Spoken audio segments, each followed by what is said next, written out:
Bonjour et bienvenue dans cette vidéo. Aujourd'hui, je vais répondre à la question d'un utilisateur de Mac sous Sonoma. Voici sa question. L'écran de veille avec le slow motion ne dure qu'une minute, puis l'écran devient noir. S'éteint en fait.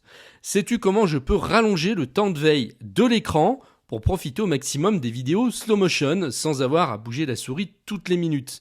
J'ai cherché dans Réglages système, mais je n'ai rien trouvé. Alors c'est vrai que depuis macOS Sonoma, on a quand même des choses qui ont changé, notamment la disposition dans les réglages système. En fait, c'est plus au même endroit qu'avant. Donc quand on ouvre les réglages système, on serait tenté d'aller sur économiseur d'écran pour régler ça, c'est-à-dire la durée de l'écran de veille. Mais maintenant, ce n'est plus ici.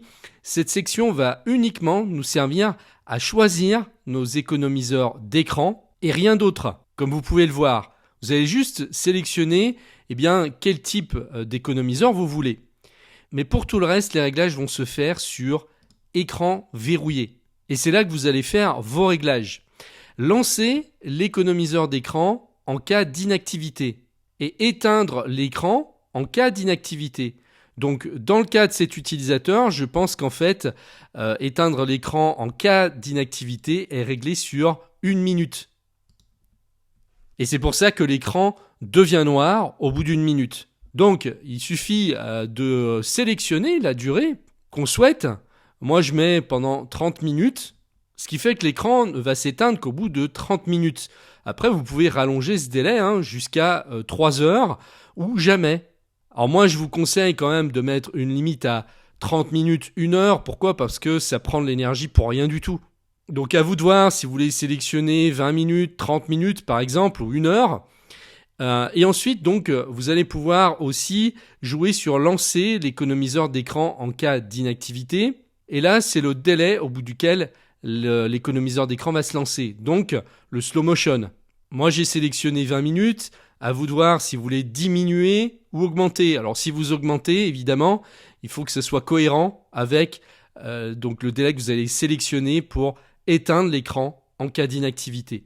C'est-à-dire que le délai pour lancer l'économiseur d'écran en cas d'inactivité doit être inférieur à celui que vous prenez pour éteindre l'écran. C'est bien évident. Sinon, l'écran va s'éteindre en premier et vous n'aurez jamais d'économiseur d'écran. Si par exemple, je prends une durée supérieure pour lancer l'économiseur d'écran, je vais me mettre sur 1 heure. Eh bien, effectivement, le Mac me dit le moniteur se mettra en veille avant le lancement de l'économiseur d'écran.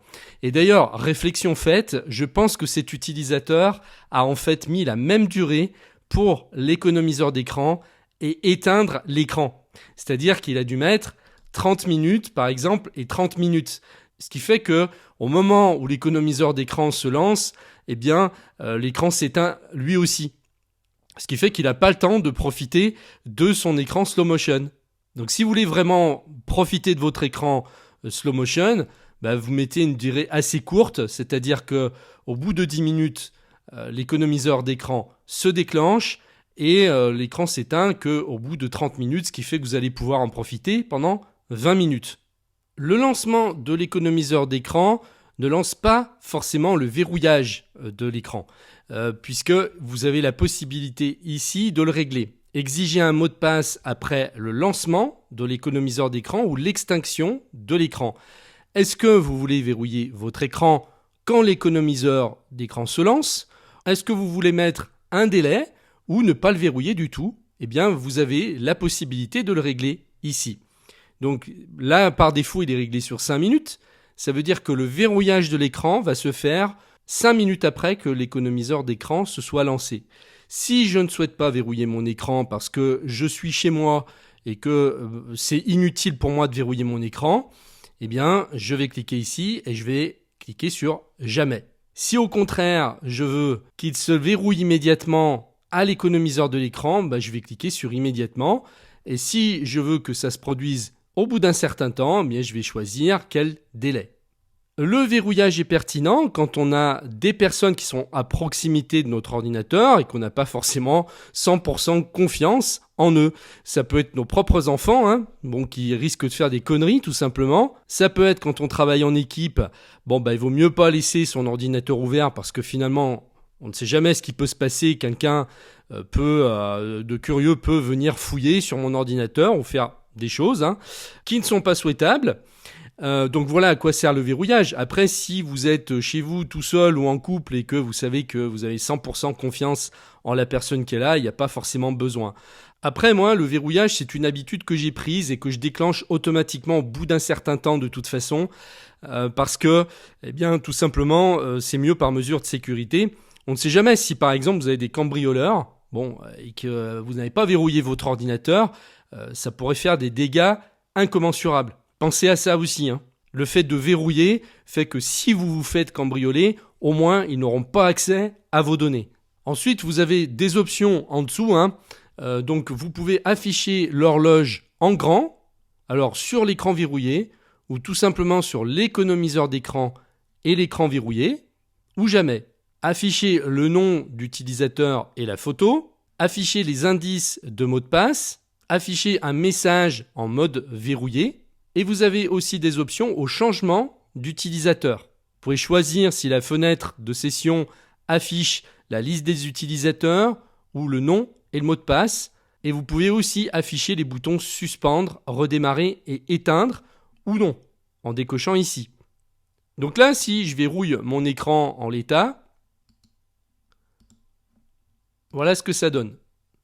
Donc j'ai bien la date et l'heure qui s'affiche, j'ai bien ma photo qui s'affiche puisque tout ça, je l'ai coché. Donc maintenant, je vais modifier une option pour vous faire voir. On va par exemple afficher un message en mode verrouillé. Si je veux me répéter une phrase ou que je veux me souvenir de quelque chose à chaque fois que mon ordinateur s'éteint ou qu'il se mette en veille. Donc là, je vais cliquer ici pour afficher un message en mode verrouillé et je clique sur définir pour marquer le message que je veux. Alors je vais mettre mets-toi au boulot. Ok. Maintenant, je vais reverrouiller pour voir ce que ça donne. Voilà, j'ai la petite phrase qui s'affiche ici. Ça peut être sympa si on a quelque chose qu'on veut se répéter tout le temps, toute la journée, comme un mantra. Donc voilà, vous savez tout sur les écrans verrouillés. Sachez que effectivement, les réglages ne sont plus les mêmes qu'auparavant maintenant dans Sonoma, et notamment pour les durées d'économiseur d'écran et éteindre l'écran qui était avant dans la section économiseur d'écran. Voilà, donc j'espère avoir répondu à la question de cet utilisateur. Pour ceux qui souhaitent aller plus loin, sachez que j'ai réalisé des formations complètes sur Mac qui traitent d'absolument tous les sujets.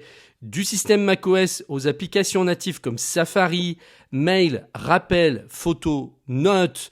Ce sont des centaines de vidéos qui traitent de toutes les fonctionnalités en détail. Elles sont aussi bien destinées aux débutants qu'aux utilisateurs confirmés qui veulent maîtriser leur Mac, et vous pouvez y avoir accès tout de suite en cliquant sur le lien qui se trouve juste en dessous de la vidéo. Je vous remercie de m'avoir suivi et je vous dis donc peut-être à tout de suite de l'autre côté.